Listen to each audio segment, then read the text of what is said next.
She's done this like twice in the past 3 years. She'll say, hey, and I'll go, hi. She'll be like, what are you up to? And I'll tell her, and she won't respond. Sorry to interrupt. No, you're fine. Maybe I'll like reach a lot out. of friendship things is people feeling awkward on how to talk to each other. They don't know how to socialize. Okay, so speaking of bad friend Don't things, know how to hold a conversation. the person that just messaged you had a situation several years ago. We were in the summer between the 8th and 9th grade. Oh, okay. And they were constantly trying to get me to sneak out with them to go to their neighbor's house so that they could hook up with the neighbor. I should also say that, like, they weren't, like, close neighbors. They were a mile down the goddamn road. Yeah, because it's, like, fucking middle of nowhere. Middle of nowhere, middle of Georgia summer heat. Wanted my fat ass to crawl out of a window and hoist her into a window so that she could get laid. Middle of the night. Middle of the fucking night. Friend red flag. Friend red flag. Don't do this stuff. There's a reason they say bros before hoes. And then just wanted me, like, also wanted me there so that they didn't have to walk back alone. Was not man enough to walk the mile to get laid on their own. If you are not grown enough to walk a mile in the dark, you don't deserve to spread your legs. All I'm saying. He should have came and picked you up. He could have walked down and got you. That's the thing. If he wanted to get laid so bad, he could have snuck out and walked you there. I was like... I will never understand sex drive. Like, buddy, what's so important that you need to sneak out in the middle of the night to get laid? I have sex drive, but I have more anxiety than that. Like, I would never ask if anything, I'd be like, are you going to be okay here for like 30 minutes? However, what I did end up doing, because the next time I went over, she tried that shit again, but we had another friend there. Why does she always want to get laid when friends are over? Oh, this is worse. She was trying to set our other friend up with the brother who, like, had come outside and hung out with me the first time, so I wasn't alone. Because he was a chill dude. And that did not go over well. So I got annoyed with this. Because, like, again, I was just supposed to say, she could have walked with you in the dark. I didn't have to be there. I was just stronger, so I was supposed to hoist them into windows. I got mad, so halfway through hoisting our secondary friend through the window, I dropped her and said there was a snake. And so we all went home. Well, we all went back to the first friend's house. Don't look at me like that. I registered that it was awful. I know, I love it. I registered it was awful. Oh, a different type of snake than they were one. If you are out there and you are listening, I'm not going to name any names, but I am sorry I dropped you and lied that there was a snake. On the other hand, you were putting Banjo through a shitty situation, so I hope you worked on yourself. I was in a situation where I was swimming at a friend's house. She wanted to get laid in her house. It's cool, whatever. And I thought they were going to come back outside in a few minutes. She told me what was up. I knew what was up. I'm like, cool, that's fine. So the dude's daughter is swimming with me. She is a delinquent. She is horrible. She didn't go to bed the whole time.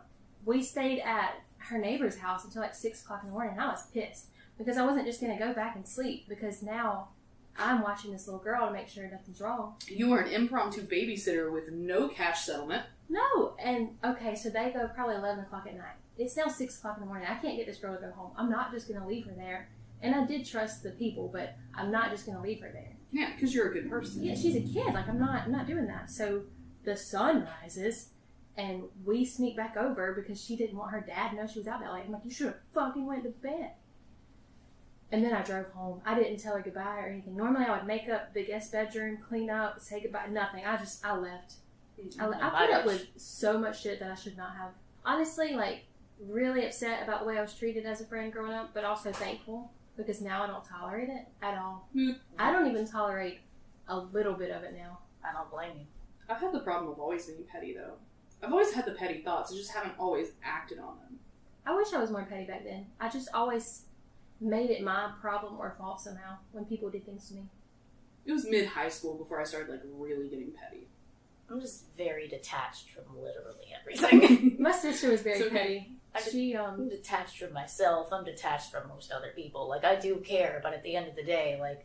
This doesn't affect you. I'm not affected. I'm sorry. You're in your lane. I'm vibing. My sister put Nair in someone's shampoo at a sleepover because it was a petty, like, it was a get back at you thing, and she told me about it, and I was anxious on her behalf. She put a whole thing in Nair. Oh my god. Nair is not comfy. Now I'm thinking about that shit burns. Not on the subject of Nair, but on the subject of the friend that was trying to get laid. That particular stay because she had a sister, and the other friend that we had was supposed to be there for her sister. So I was supposed to be her guest, and then the sister's guest was supposed to be our other friend.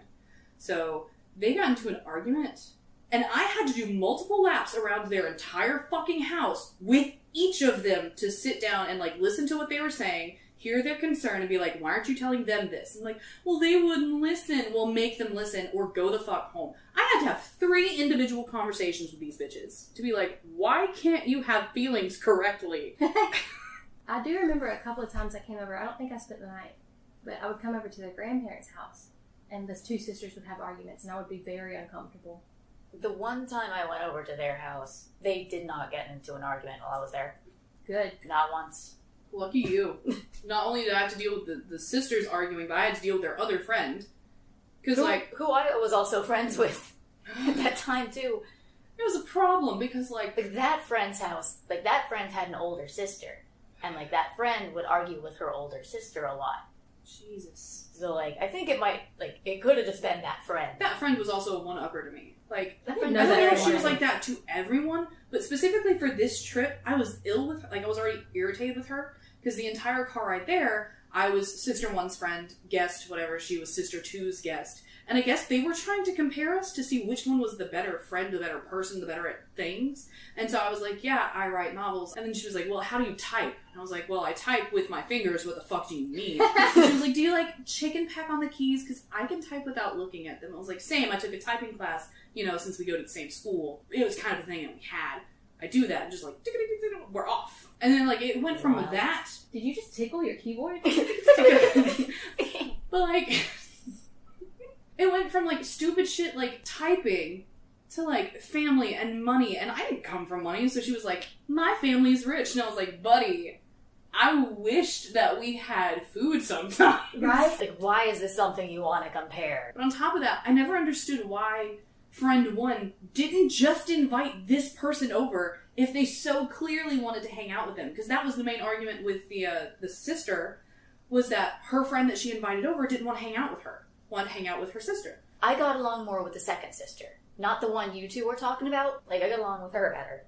And, like, I was the one who was invited over by her. And I spent my time with her because she's the one who invited me over. I didn't really talk to the other one much when we were over. So, like, there were never any arguments. The thing was, they had separate rooms, okay? So we had one room here, just back to back. And so I would hang out. Like, if there wasn't the 4th friend there, we would all just kind of hang out in the room that had the biggest mirror. I don't know how else to describe this room.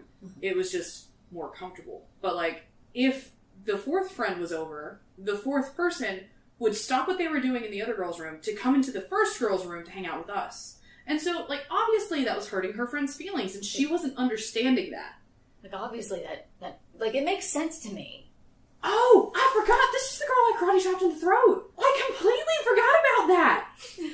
Oh. So we were sitting on the second sister's bed. We were talking. This is before we had to walk outside and have our conversations. And she was talking to me. And, I didn't give a shit what they were saying.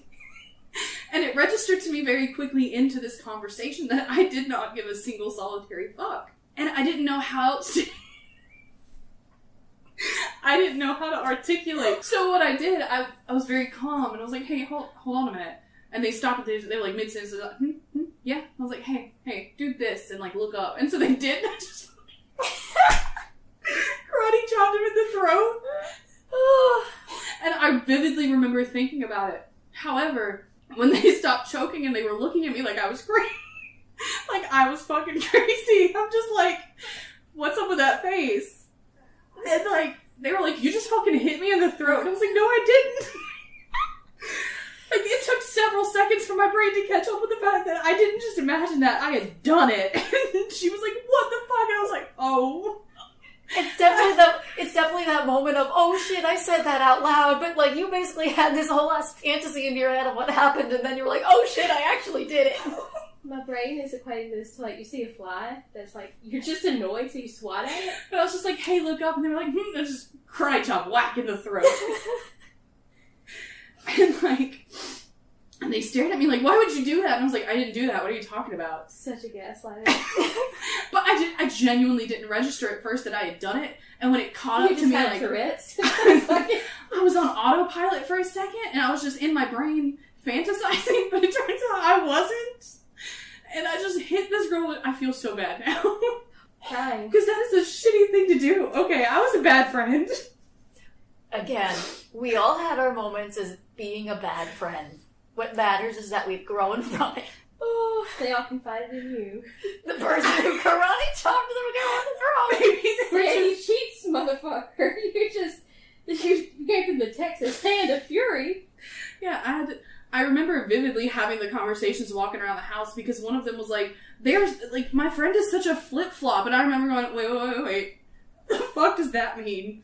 And they were like, like a shoe, like a sandal, a flip-flop. And I was like, I don't get it. I don't get why you'd compare your friend to a flip-flop. But it was from some fucking movie. A flimsy-ass shoe. Like some horse movie or some shit. I was not a horse girl. I didn't know. I guess they were scared of me after that because I just fucking karate chopped I this bitch would be in the scared throat. to go around the house with you. Alone at that, I was taking them one by one, like 2 on the porch, grab one, and we'd take a couple laps, and they would explain the situation, and I would be like, wow, you guys are really bad at this. You were Dr. Phil. And I'm just like, I'm the one karate chopping bitches. I'm bad at this. Yeah, but you didn't manipulate, abuse people. You just chopped them in the throat. I did not mean to.